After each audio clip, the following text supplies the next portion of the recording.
I had been to 11 of these chambers in my life, and I had learned to read a room the way other men read weather. This one felt like a verdict already written, waiting only for the ink to dry. They called it the Hall of Seated Worlds. It sat at the center of the Concord's administrative moon, a great tiered bowl of pale stone and brushed alloy, ringed 9 rows deep with the delegates of species I had spent 4 years learning to name. Above us the dome was a single unbroken pane of glass, curved like the inside of an eggshell, and through it the daylight of a borrowed sun fell down in long, clean shafts. It was a beautiful room. They had built it to make anyone standing at its floor feel very small, and it worked. It had been working on petitioners for 600 years. I was not standing at the floor. I was a colonel, a military attaché, and my place was the back bench of the human delegation, where I could see everything and say nothing. That suited me. I had spent most of my career watching, and I had learned that the man who watches usually understands a room better than the men who are busy performing in it. Our ambassador stood at the floor alone. Her name was Sella Roan. She was 61 years old, gray at the temples, dressed in a plain dark coat with no insignia, no ribbon, nothing that caught the light. Beside the delegates of the seated worlds, who wore gilt and layered silk and cranial ornaments of hammered metal, she looked like a woman who had wandered in from a colder, poorer country. That was deliberate. Everything about how we presented ourselves in that room had been decided years before I was assigned to it, and it had all been decided to produce exactly the impression the Concord now held of us. That impression was simple. They thought we were children. The speaker prime of the Concord was a Thren named auditor. The Thren were the oldest of the seated species and the wealthiest, and they had held the center chair for as long as the hall had stood. Auditor was tall even for his kind, pale as candle wax, his long membranous hands folded on the rail before him. When he spoke, the translation came into my ear a half-second behind his own dry, clicking voice, and the two ran together into something that always sounded to me faintly amused. The Concord recognizes the delegation of the human worlds, he said. We recognize it with warmth. We recognize it as one recognizes a young thing that has come a long way on unsteady legs. There was a soft sound around the tiers, a rustle that the translator rendered as approval. I kept my face still. I had watched Sella Roan absorb worse than condescension without moving a muscle, and I took my cue from her. You applied for a seat, auditor went on. A full seat, voice and vote in this chamber. It is a great thing to ask. Most species wait 1,000 years to ask it.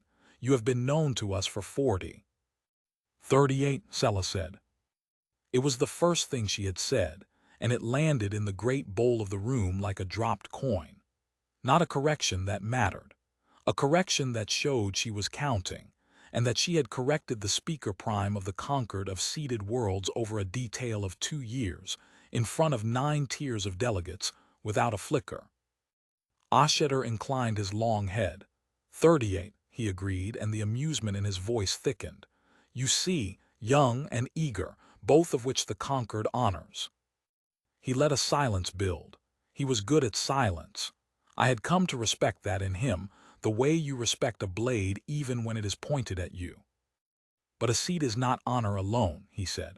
A seat is responsibility. Every world at this rail has bound its strength to the common peace. When the Thren took their seat, we placed our war fleets under Concord ledger. When the Vesserin took theirs, the same. When the Eik, the Sarl, the Kun, the same, all of them, every world that sits here sits disarmed before its brothers, so that no brother need fear the vote going against him. That is the peace. That is what the seat costs. I had known this was coming. We had all known. The Concord did not grant a seat to a species that could still make war on its own account. Every delegate in that room had, at some point in their history, been made to lay down their fleet at the door of this chamber, and every one of them had done it, because the alternative was to be shut out of the only market and the only law that spanned the stars. The Concord has voted, auditor said. Before you came to the floor we voted. It was not close. A screen unfolded from the ceiling on threads of light, and on it the tally stood, a wall of marks, world after world, almost solid in favor. I could read enough of their script by then to know what I was looking at. The conquered of seeded worlds had resolved, by a margin that was not close, that humanity would surrender its warfleet, its whole warfleet, every hull, to conquered ledger and conquered keeping, as the price of its seat. "You will be protected," auditor said, and I believe he meant it kindly, which was somehow worse.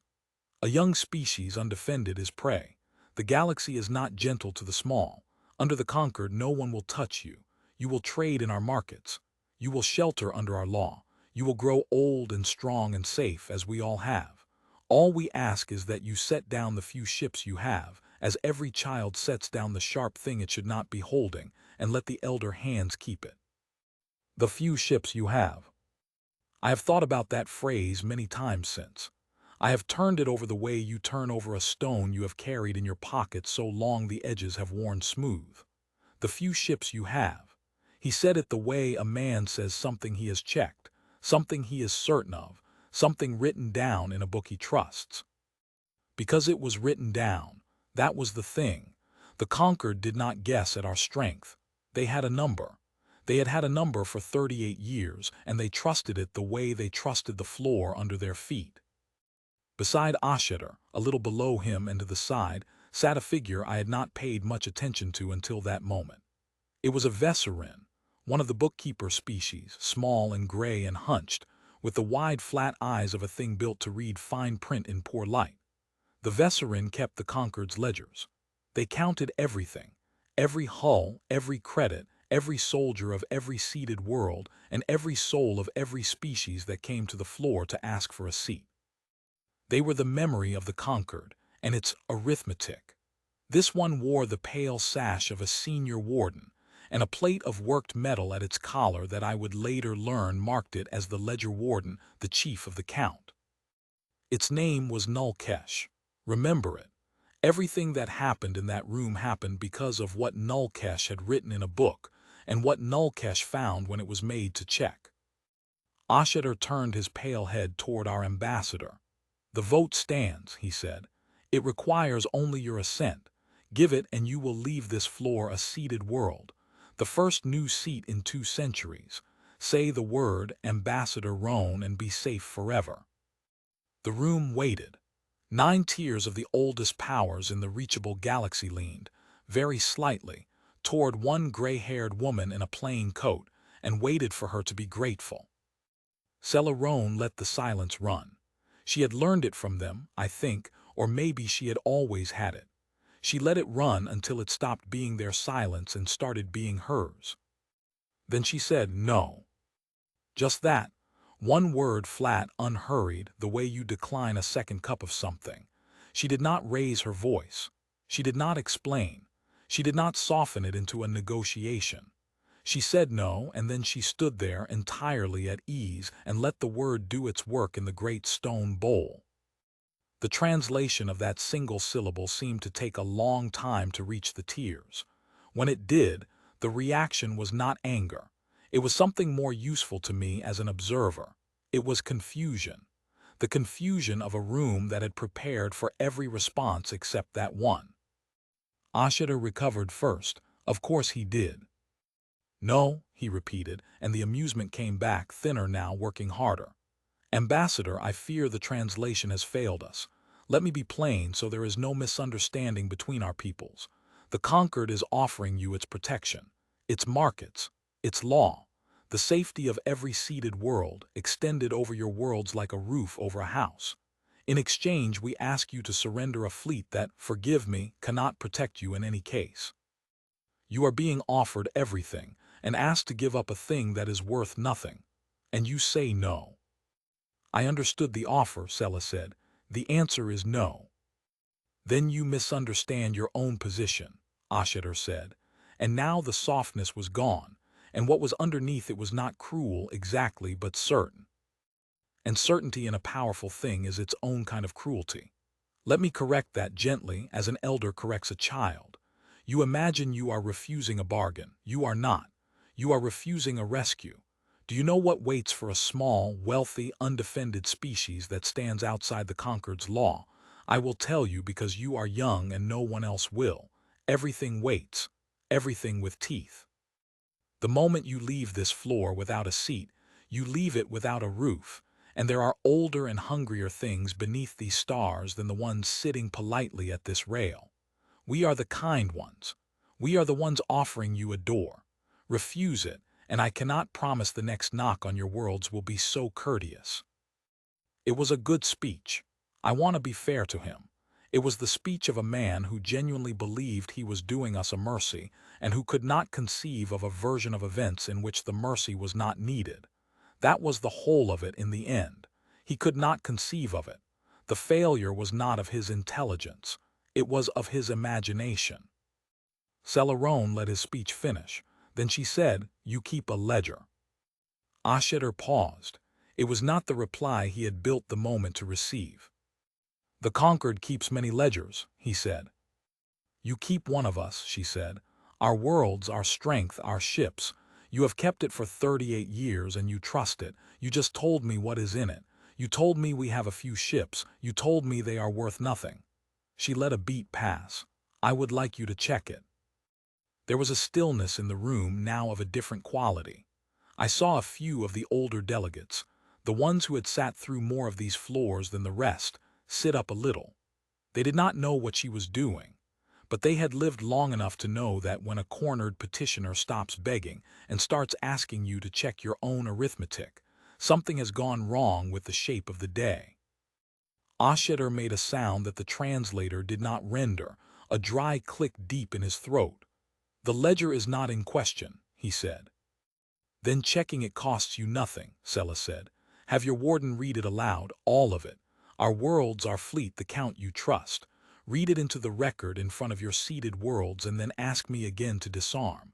If your number is right, I will have nothing to say." She let the corner of her mouth move, not quite a smile. "You seem very sure of your number. Read it out." I watched Auditor weigh it. I could see the calculation in the set of his long, pale hands. To refuse would look like fear, and the speaker prime of the Concord could not afford to look afraid of a woman in a plain coat, not in this room, not with 2 centuries of the Concord's dignity resting on his composure. And why would he fear it? The number was his. The count was his. The Vesserin had kept it for 38 years, and the Vesserin did not make mistakes. The ledger was the one thing in that room he trusted more than his own certainty. "Very well," he said, and there was contempt in it and relief, because now he thought he understood her. Now he thought she was only stalling, buying herself a moment's dignity before she signed. "Warden Nulkesh, read the human accounting into the record. Let the child hear how small she is from her elder's own book. Perhaps then she will understand the kindness she is refusing." The small gray figure beside him rose. "I want to tell this part carefully, because this is the part that mattered, and because I was one of the few humans in that room close enough to watch Nulkesh's face while it happened. And a face, even an alien face, tells you things a voice will hide." Nulkesh unrolled its ledger. It was not a screen. The Vesserin did not trust screens for the master count. They kept it on long sheets of a pale, tough membrane, written in a fine hand, because a screen could be tampered with and a written sheet, they believed, could not lie. It unrolled the sheet with the practiced motion of a creature that had done this 10,000 times, and it began to read. It read our worlds first. The names came in the translator's dry murmur: our colonies, our stations, our old tired homeworld, each with its little tally of population and product and trade. The numbers were close to right. That surprised no one but me, because I knew how carefully we had let them see those. Population, trade, product, those we had shown honestly. There was no advantage in hiding how many of us there were or what we sold. The Concord was welcome to count our farmers. Then it came to the fleet. "The human military accounting," Nulkesh read, "as surveyed and confirmed across 38 years of observation." It paused and read the number. I will not pretend I remember the exact figure it spoke, because I was not listening to the figure. I was listening to the room. The number Nulkesh read was small. It was the number of a young and poor and frightened species clutching a handful of gunships to its chest. It was, I would guess, perhaps a 40th of the truth. When it was read into the record, a low sound of satisfaction moved through the tiers. There, you see nothing. The child has a knife and we are asking her to hand it over. And Auditor turned back to Celerone with the light of a closing argument in his eyes. You have heard your own strength read from the ledger of the conquered, he said. You have heard it in front of the seated worlds. Will you now tell me that this, he lifted one long hand toward the screen where the human tally hung, is worth a war? Will you tell me the few ships this book records are worth the roof I am offering you and yours? Speak, ambassador. But speak knowing that every world at this rail has heard the number and knows it, and knows you to be a child holding a stick against the storm. Celerone looked at him for a long moment. That's an old number, she said. It is a confirmed number, Auditor said sharply. It's 38 years old, she said. You started counting us the day you found us and you never stopped and you never checked whether we knew you were counting. She turned not to Auditor now but to the small gray shape of the warden. Null Kesh, your ledger records what you have observed, ships you have seen, yards you have surveyed, hulls that crossed a lane where one of your watchers happened to be looking. She paused. It records what we let you see. Something changed in the room then. It was very slight. It was the change that comes over a crowd a half-second before it understands that the ground is moving. Warden, Sella said, quiet now, almost gentle.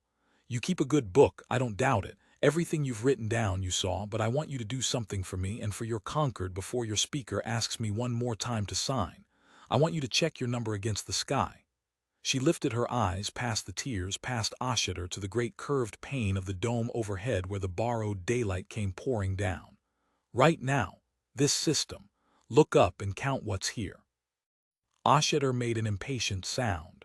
The warden will do no such theater. The system around this moon is conquered space, monitored to the last stone. There is nothing in it that we have not. He stopped. He stopped because Nullkesh had not sat down. The warden had not obeyed him and returned to its arithmetic. The warden was standing very still, its wide flat eyes fixed not on its ledger and not on the ambassador, but on the small private display at its own station.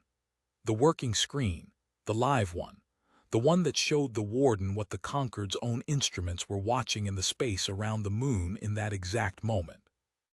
I could not see its screen from the back bench, but I could see its hands, and I watched the ledger warden of the conquered of seated worlds, the keeper of 6 centuries of arithmetic, set down its long written sheet very slowly, as if it had become heavy, and reach out with one gray finger and touch its screen, and then touch it again, as though the number there might be a smudge that could be wiped away.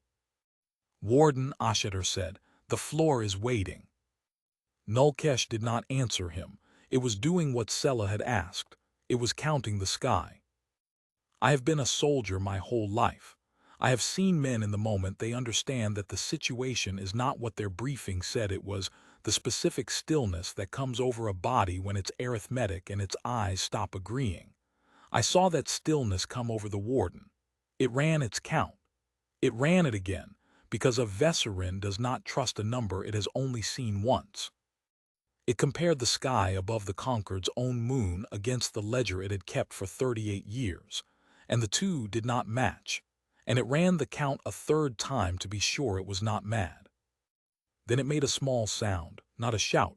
The Vesserin did not shout. It was a thin, dry sound. The sound a very old and very careful creature makes when the one thing it has always been able to trust, its own book, turns to water in its hands. Those aren't all the ships, Nullkesh whispered. Auditor turned his head slowly. What did you say? The warden's flat eyes came up from the screen at last, and it looked at its speaker prime, and then, helplessly, at the human woman standing alone at the floor, and it said it again, louder, because it had to, because it was the keeper of the count and the count was a lie, and there was no one else in that room who could tell them. The number in the ledger, Nullkesh said. The human fleet. It's speaker, I have the system read live, I have every instrument this moon carries reading live, and I am counting hulls in this system that are not in my book. I am counting hulls I have never surveyed. They are not arriving, they did not just cross a lane. Its voice thinned to almost nothing. They are already here, they have been here. They are all around us and they are dark, and there are so many more of them than the number I read into your record. Speaker, the number I read you is wrong. The number I have kept for 38 years is wrong. It was always wrong. I have been in rooms when the news came that a war was lost. I have been in rooms when a fleet failed to answer a hail. I know the sound a chamber makes when a certainty dies inside it. The hall of seated worlds made that sound now, a rising murmur that broke apart into 100 voices, delegates turning to delegates, the old ones going still and gray, the young ones half rising from their benches, all of them looking up, all of them looking at the dome. And through the dome, in the bright borrowed daylight, you could begin to see them. They had been there the whole time. That was the thing that broke the room, not that a fleet had appeared, but that it had never needed to appear, because it had already arrived silently at leisure in the days and weeks while the conquered prepared its generous little vote. Dark hulls, kilometers long, hanging in the high sunlit distance beyond the glass, in a formation so patient and so wide that the eye kept finding more of them the longer it looked. They did not power weapons. They did not signal. They did not do anything at all. They simply hung there in the daylight over the conquered's own moon and let themselves be counted, at last, now that counting no longer mattered. Auditor rose from the center chair. To his credit, and I will give him this because I watched him do it, he did not shout, and he did not flee, and he did not do any of the undignified things a lesser presiding officer would have done. He rose to his full pale height and he looked up through the glass at the fleet that his ledger had never held, and his long hands closed slowly on the rail, and when he spoke his voice was steady, which cost him something I could see. "How long?" he said. He was not speaking to Nulkesh. He had turned and he was speaking to Sela Roan. "How long have they been in my system?" he said. Sela Roan looked up at the dome for a moment, as if checking, though she did not need to check. Then she looked back at the speaker prime of the conquered of seated worlds, and she gave him the truth, because there was no longer any reason not to. "Since before you called the vote," she said. The room did not make a sound now. It had gone past sound. "You've been counting us for 38 years, Sela said, and her voice was not triumphant, which was somehow the hardest part of it to bear, I think, for the delegates who had leaned toward her with contempt only minutes before. It was not triumphant. It was almost tired. "You counted what we showed you. We knew you were counting from the first year. A species doesn't survive to reach a floor like this one without learning very quickly who is watching it and how and from where. So we decided what you would see. We let you see our farms, honestly, because there was no reason to lie about our farms. And we let you see a small, frightened fleet, because a small, frightened fleet is a thing your kind knows exactly how to price. You built your whole vote on the number we handed you. You disarmed us in your ledger before we ever set foot on your floor." She let that sit. "You called us children," she said. "You called our restraint innocence. You looked at a species that had crossed the dark to your door and had not fired a single shot, and you decided the not firing meant we had nothing to fire. That was your arithmetic. That was the number in your book." She turned her head slowly and looked up once more through the glass at the dark and patient fleet. "That's the correction, Speaker Prime. That's what the innocence was. It wasn't that we couldn't. It was that we chose not to for 38 years, while you decided what we were worth." She looked back down at him. "I'd ask you to check that against your ledger, but I think your warden already has." Somewhere in the lower tiers, an old delegate sat down very heavily, the way a man sits when his legs have stopped consulting him. Auditor stood at the center of 600 years of the conquered certainty and looked at the woman in the plain coat, and I watched him understand the full shape of it. Not just that the number was wrong, but that it had been made wrong, deliberately, patiently, by a species he had spent 38 years teaching himself to pity. I watched him understand that the vote he had called to protect us had been, from the first word of it, a vote we had allowed him to hold, the way you allow a child to believe he is steering the ship. Then this was never a petition, he said at last. His voice had lost its dry amusement entirely. It was a plain voice now, an old voice. You did not come to ask for a seat. We came to ask for a seat, Sella said. We meant it, we still mean it. We'd rather trade in your markets than sit outside them. We'd rather have the roof than not. All of that is true, and all of it is still on the table. She paused. What we won't do is buy it by handing you the one thing that means you can never take it away from us again. You made every world at this rail lay down its fleet at your door. And then you held the door. That's the peace, you said. I heard you. That's not peace, Speaker Prime. That's a very old species that figured out how to make sure it always holds the door. She shook her head once. We'll sit, we'll trade, we'll keep your law where your law is just, but we keep our ships. That's not a request, and it was never going to be. I only asked your warden to read the ledger so that when I told you, you'd already know it was true. I have replayed that moment more times than I can count, and every time I come back to the same thing, which is that she never raised her voice. Not once, from the first word to the last. She had walked into the oldest and grandest chamber in the reachable galaxy, alone in a coat with no insignia, and she had let them call her a child and pity her and prepare to strip her worlds of their defense, and she had answered all of it with the same flat, patient calm, because she had known, we had all known, for 38 years exactly how the day would end. The fleet had done the shouting. She never had to. Auditor was silent for a long time. The whole hall was silent with him, 9 tiers of the seated powers of the galaxy, waiting to see what the oldest of them would do when the ground had moved. When he finally spoke, it was not to threaten. He was too old and too clever for that, and he had, I think, in the space of those few minutes, aged into a wisdom he had not possessed when the day began. You could have simply told us, he said. When you arrived, you could have shown us the fleet at the door and named your terms. We would have, he stopped, and I watched him make himself finish it honestly in front of his seated worlds, which was the bravest thing I saw him do. We would have listened. Why the years? Why let us believe you were small? Why let me stand here today and pity you, and offer you my kindness and make a fool of myself in my own chamber, when you could have spared us all of it? Celarone considered the question. I think she considered it honestly, because it was an honest question, the first honest question he had asked her. Because a species that shows up at your door with a fleet is a threat, she said. You know how to deal with a threat. You've been dealing with threats for 600 years. You'd have circled us and pressured us and set the other seated worlds against us and looked for the crack, because that's what you do to a strong thing that frightens you. She paused. But a species that shows up small and quiet and patient, a species that lets you pity it, you don't circle that. You don't look for the crack in that. You relax. You start planning what you'll do with it once it's safely disarmed. You lower your guard, Speaker Prime, because your guard is only ever up against the things you're afraid of, and you were never once afraid of us. She let the smallest breath of something cross her face. We didn't need 38 years to build the fleet. We needed 38 years to make sure that when you finally saw it, it was too late for you to be clever about it. The innocence bought us the one thing strength never could. It bought us your certainty. And a certain man doesn't check his own arithmetic until you make him read it out loud.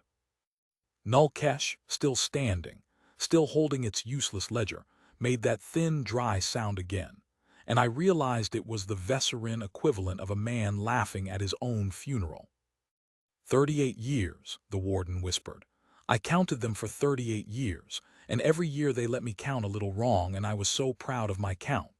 It looked at its long written sheet, the master ledger, the thing its whole caste had trusted above screens and instruments because a written sheet could not lie. The sheet didn't lie, it said to no one. I wrote down exactly what I saw. That was the trap. They didn't corrupt the count. They corrupted what there was to count. It set the sheet down on its station and did not pick it up again. Flawless bookkeeping, it said, of a lie we were handed. Auditor lowered himself back into the center chair. He did it slowly, an old man sitting, and when he was seated he looked up once more at the fleet in the dome, the dark patient hulls in the bright false daylight, all of them silent, none of them so much as warming a weapon, because they did not need to, because the point had never been to fire. And then he looked back down at the human ambassador, and something in his long, pale face had settled into a kind of grim respect that I would not have thought his kind capable of when the day began. "Sit then," he said. "Keep your ships. The Conquered will have to be rewritten. What we told ourselves the peace was, what it actually is. A dry sound, not quite a laugh. You have made a great deal of work for a very old institution, ambassador, and you have made me understand at the end of my career that I never once in 600 years understood what this chamber was for. We built it to make the small feel small." He looked up at the dome.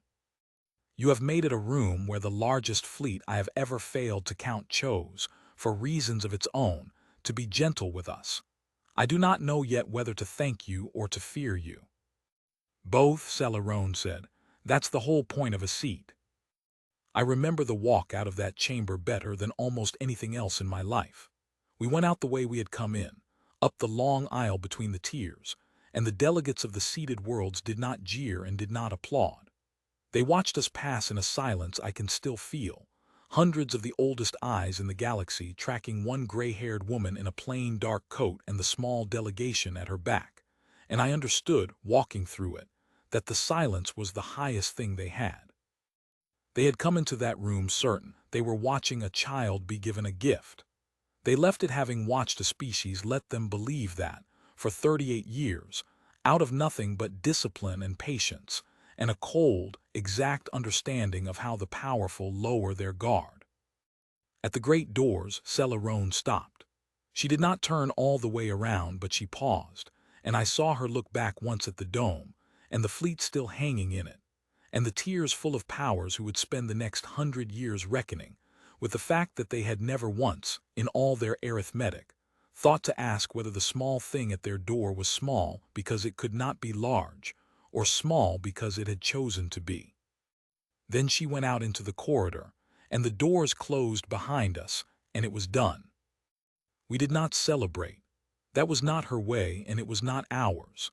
On the long ride back up to the fleet that had been there all along, dark and quiet in the daylight, waiting to be counted, I sat across from her in the shuttle, and I finally asked her the thing I had wanted to ask for 4 years. "What if he'd checked it?" I said. "Any year in the 38. What if some warden had gotten curious and counted the sky the way Nulkesh did today, before we were ready? What if the number had come up wrong too early?" Celerone looked out the port at the dark hulls sliding past us, one after another, more than the Conquered had ever written down, and she was quiet for a while. "Then we'd have handed them a strong thing that frightened them," she said finally, "and it would have gone the hard way, the way it always goes with them. This was the only door that led anywhere but a war." She was still looking at the ships. "The whole plan was one bet, Colonel, that an old and powerful thing offered a chance to feel generous towards something weaker, will take that chance every single time and will never think to check whether the weakness is real.